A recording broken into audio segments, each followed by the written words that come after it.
بسم الله الرحمن الرحيم. اللهم صل وسلم على سيدنا محمد وعلى آله وصحبه أجمعين. ازيكم حبايبي؟ عاملين ايه؟ يا رب تكونوا بألف خير. النهاردة بقى عايزين بينا نصلي على النبي كده ونشوف بقى الأكلة بتاعتنا النهاردة في حتة تانية خالص. النهاردة بقى حاجة كده سي فود وحاجة فسفور من الآخر. معانا بقى سمك بولتي، انا غسلاه ومديله كده كام شريحة كده من الظهر ومن هنا ومن هنا، علشان خاطر نحشي. ومعانا طبعا بقى الحاجة بقى الجميلة، ملك الفوسفور بتاعنا، الجمبري. هنا بقى السمك بتاعي انا بوريكم ان انا غسلاه ومنضفاه. ومعايا بقى الدقه بتاعتي كانت فيها معلقتين كبار من التوم، ومعايا دقه كنت انا عاملاها فلفل احمر واخضر كده دقاه، وحاطه كمون وملح وكزبره. السمك ما بيحتاجش توابل كتير عامه، هو ملح وكمون وكزبره وليمون وحبه خل صغيرين، والملح بتاعنا طبعا. بنحشي بقى السمكيه من جوه زي ما احنا شايفين كده، بنتبلها من كل الجوانب. هنتبل كله بقى وارجع لكم تاني. وهنا بقى كنت تبلت بقى السمك بتاعي كله، وقلنا نسيبه بقى شوية لحد ما ايه، نشوف بقى الخطوة اللي بعد كده هنعمل ايه. وهنا بقى معايا بقى ايه، فلفل الوان، ومعايا طماطم، ومعايا بصل مقطعه حلقات، ومعايا جزرايه، ومعايا طبعا ليمونه. وبقيه الدقه ديت انا هستخدمها في كل حاجه النهارده، في كل طبق اليوم النهارده، رز جمبري سمك. الطبق ده معايا لازم احط منه في كل حاجه. هنا هنبدا نشيل الكيس الرمل من الجمبري من الظهر من ورا. انا بوريكم هنا انا بغسله ازاي، وبشيل الايه، الحاجات الشنب الكبير ديت والحاجات ديت بقصقصها.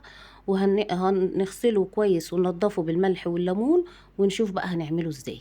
بنشيل اهو، انا بوريكم ان احنا بنشيل. هنا في سلسلة هنا في الظهر ديت لازم تشيل. هنا بقى انا معايا صينية فيها زيت، كانت قدح شوية حلوين.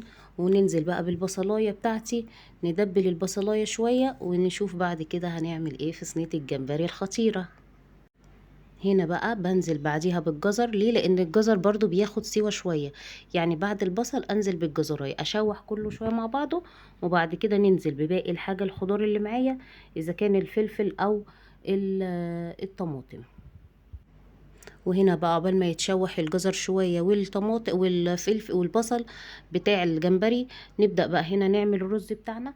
هنا انا مقطعة بصلتين وسط، هنزل بيهم في الزيت وهحمرهم جامد، يعني هخلي لونهم بني غامق. هنحمرهم بقى. ومعايا اهو، لو انتوا واخدين بالكم، معايا بقيه الدقه، لان انا هحط منها على الرز واحط منها برضو على صينيه الجمبري بتاعتي. هنا بقى هبدا انزل بالفلفل، ادبل بقى الفلفل شويه كده مع الجزر مع الله، الالوان جميله يا جماعه، تفتح النفس قوي على الاكل. صينيه جمبري خطيره في حته تانية، هتشوفوها وطعمها تحفه. هنا بقى نزلنا بالفلفل الالوان، وننزل بقى بالطماطم. الله، الله على الالوان الجميله دي. ايه ده؟ ايه الحاجات الحلوه دي يا مجنة؟ بعد كده بقى ايه، هندبل كل ده مع بعضه، وبعد كده هننزل على طول بالجمبري بتاعنا.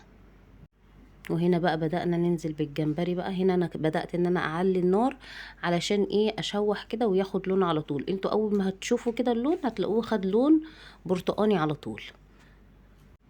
هنا بقى نزلت بكل الكمية، اقلب بقى كل دوت.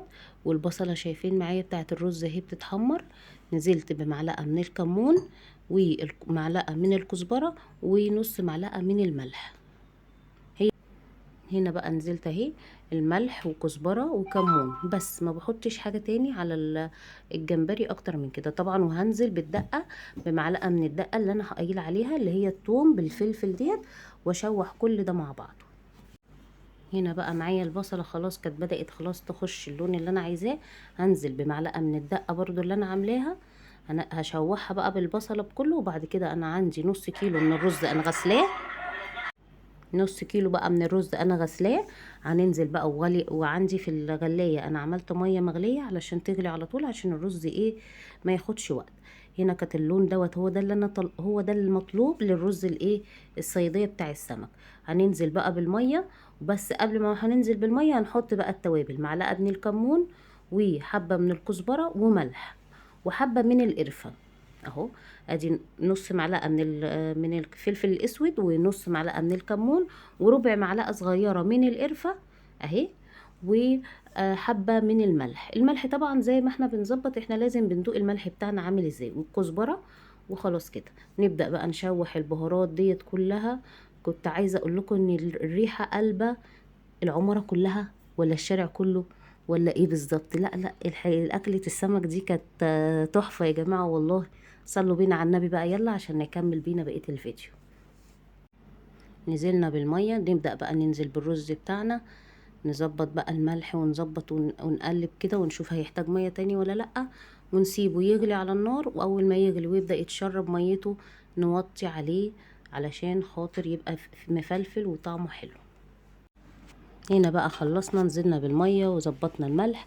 يلا بقى نشوف ايه، نخش على صينية الجمبري اللي كانت لونها وشكلها وطعمها. بصوا بقى الشوربة دي، هنعمل بقى شوية شوربة جمبري ملهمش حل مع الأكلة بتاعت السمك ديت. ما ينفعش يبقى فيه جمبري وما نعملش شوربة منه.